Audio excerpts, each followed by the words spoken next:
দিদুন বাড়িতে আসার পর থেকে আমার ছোট পাখির দুষ্টুমিটা একটু বেশিই বেড়ে গেছে। হ্যালো বন্ধুরা, কেমন আছো তোমরা সবাই? আমি দিশা আর এটা হলো আমার ছোট পাখি মানে আরাধ্যা। তো গতকাল বিকেলে মা, দিদি, রিক আর আমি আমার ছোট পাখিকে কোলে নিয়ে বেরিয়ে পড়েছিলাম আমরা ঘুরতে।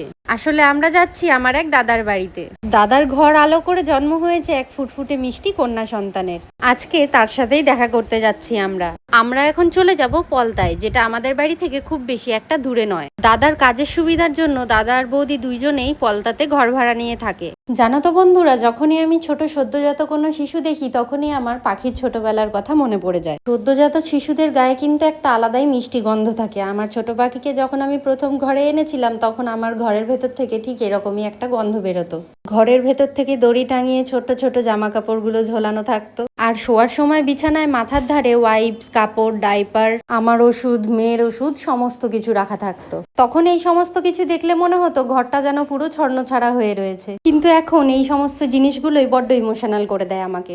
আমার সেই ছোট্ট পাখি, যার এখন বয়স 2.5 বছর হয়ে গেল। দেখতে দেখতে এক পলকে কিভাবে সময়টা পার হয়ে গেছে আমি বুঝতে পারলাম না।